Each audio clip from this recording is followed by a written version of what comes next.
Bukhari Muslim itu sudah diterima oleh umat sebagai hadis baginda Rasul secara ijma'. Artinya kalau sudah diijma' oleh umat, kita tidak bisa menyelisihi lagi. Jadi hadis Bukhari Muslim sudah selesai itu. Kabar-kabar yang harus kita percayai.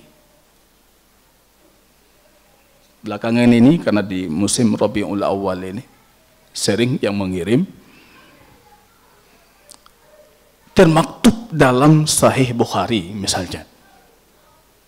Kisah itu Abu Lahab kalau mendapatkan pancaran air dari ujung kukunya itu.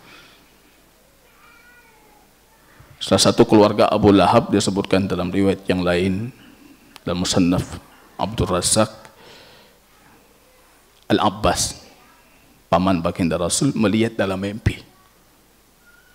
Melihat dalam mimpi Abu Lahab dalam kondisi sangat jelek, sangat buruk. Beliau bertanya,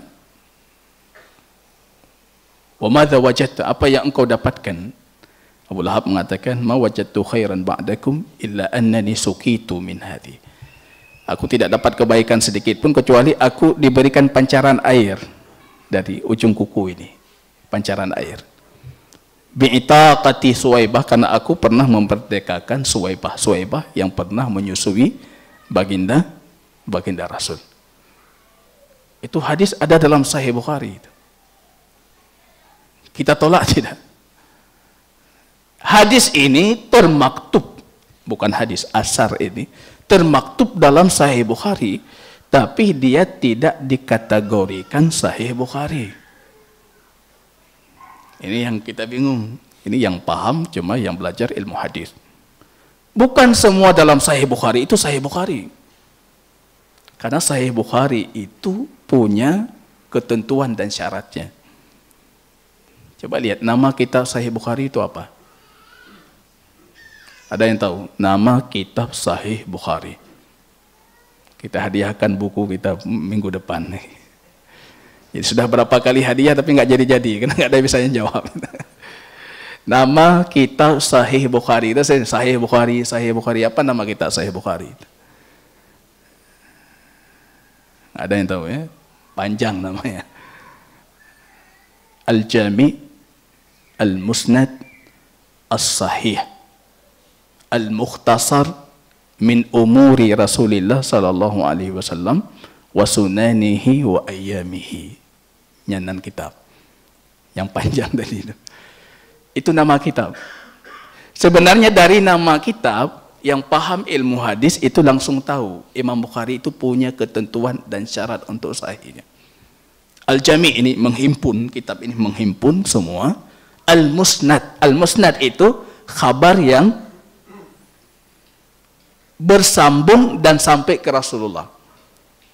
Coba lihat, arti musnad itu apa? Kabarnya sambung, sanadnya itu nyambung sampai ke Rasulullah, nggak terputus.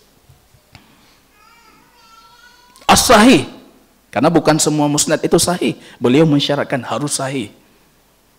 Kenapa Sahih Bukhari lebih unggul dibandingkan Sahih Muslim? Karena Imam Bukhari dalam ketentuan sahihnya perawi harus berjumpa, dipastikan berjumpa baru beliau terima. Kalau cuma hidup satu masa tidak beliau terima itu. Beda dengan Muslim. Kalau Imam Muslim satu masa udah oke. Kalau Imam Bukhari tidak. Imam Bukhari harus tahu fulan dengan si fulan itu berjumpa. Oh, betul berjumpa, betul. Baru beliau terima hadisnya. Kalau cuma diketahui fulan hidup di Banda Aceh, fulan di Banda Aceh, tahunnya sama, ini pasti mungkin berjumpa. Oh, itu enggak beliau terima. Kalau Imam Muslim cukup sekedar satu masa. Maka Sahih Bukhari lebih kuat. As-Sahih, syarat sahihnya lebih ketat. Al-Mukhtasar, dan ini kata beliau ringkasan. Yang Sahih Bukhari itu masih ringkasan menurut beliau itu. Itu ringkas saja. Min umuri, dari perkara hidup baginda Rasul sallallahu alaihi wasallam dan sunnah-sunnah baginda Rasul dan keseharian baginda Rasul. Di situ titiknya. Artinya di situ nama kitabnya secara sempurna. Kalau melihat kisah Abu Lahab itu bukan musnad. Karena hadisnya memang urwah mursalan kata Imam Bukhari. Diriwayatkan dari urwah secara mursal, artinya sanadnya terpotong. Ini cuma beliau sebutkan isti'nas. Saya sering mengatakan isti'nas itu kemangat kuah kalau bahasa Aceh. Bukan untuk hujjah dan dalil. Terlebih ini cuma khabar mimpi yang dilihat oleh Al-Abbas. Semenjak kapan mimpi itu bisa jadi hujjah? Bisa jadi dalil. Ini cuma kabar mimpi. Kemudian sanadnya terpotong. Disebutkan dalam Sahih. Disebutkan. Tapi itu bukan hadis Imam Bukhari. Disebutkan dalam Sahih Bukhari. Tapi itu bukan hadis Imam Bukhari. Harus pahami ini. Karena hadis Imam Bukhari itu harus al-musnad as-sahih.